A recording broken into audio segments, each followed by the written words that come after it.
Na, sveiki visi, aš trumpam. Kas nežino, tai jau galbūt paskutinė tokia naujiena yra. Jeigu negirdėjot, gal girdėjot, buvo pranešta per TV3, man atrodo, kad Nausėda ruošiasi, nori padidinti Lietuvos gimstamumą ir pakelti šeimai už vieną vaiką, kad gautų 18 eurų. Ar jums tai neatrodo juokinga? 18 eurų. Čia yra skatinimas padidinti gimstamumą. Kaip kitose šalyse, koksai gimstamumas, kiek moka, kokioj ten šaly, Baltarusijoje ar kur ten, kiek moka. Čia moka, gausit 18 eurų, tai tiesiog ar čia šaipimasis ar kas. Nu va, jums duosiu tiesiog paklausyti, ką šneka ir tai įsigaliotų, man atrodo, 25 metais.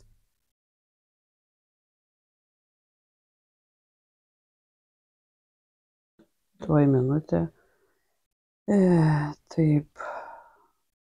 Duosiu jums paklausyti. Minutę. Didinti mažindamas mokesčius tėvams.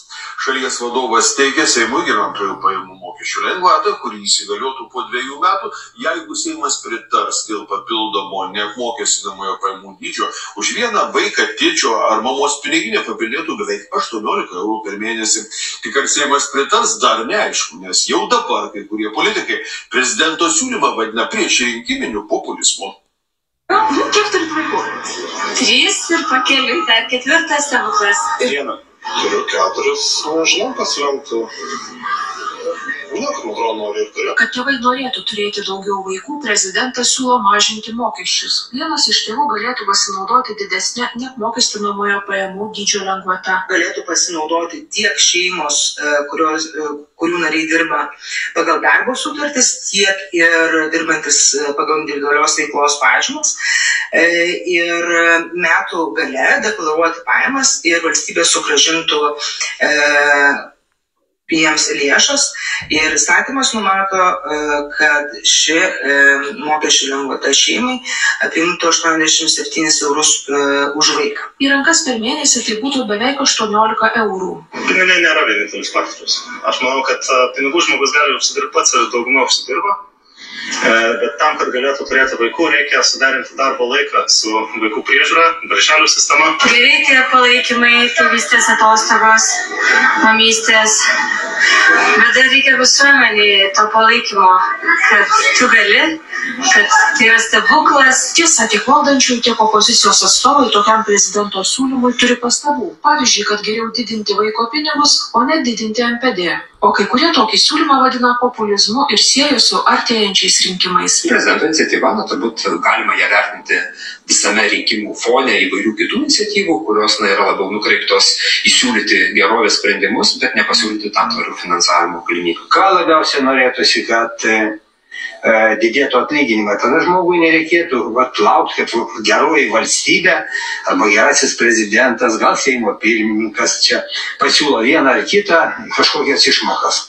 Manau, jos turi būti, bet tai čia yra bendram kontekste. O dabar prieš kažkokius rinkimus prasideda lenktyniavimas, kas pasiūlys gražesnį projektą. Prezidento patarėjas sako, kad yra ir NPD lengvatos privalumų prieš vaiko pinigus, kurių vis dėlto nesiūlo atsisakyti. Kada mes kalbam apie mokesčių lengvatą šeimoms, mes kalbam apie dirbančių ir vaikus auginančių šeimų stiprinimą, kartu skatinimą dirbti. Kalbinti tėvai sako, kad svarbus kiekvienas papildomas euras, bet ne vien pinigai lemia, ar šeimoje bus daugiau vaikų. Ekonomiškai žmonės reikia remti toliau, kad žmonės turi tiesiog nežmogišką ritmą dirbti, ir tiesiog nėra su vaikais kada būti.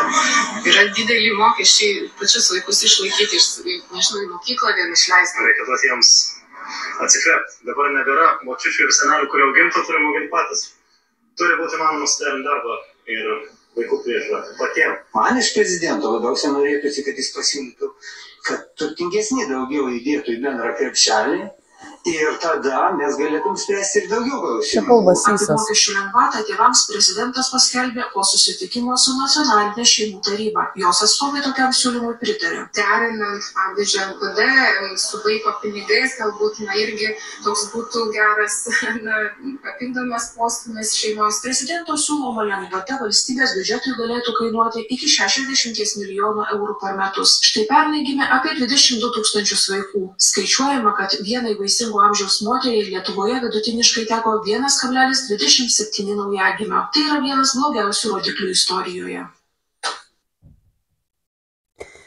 Tai va, tokios paskutinės naujienos.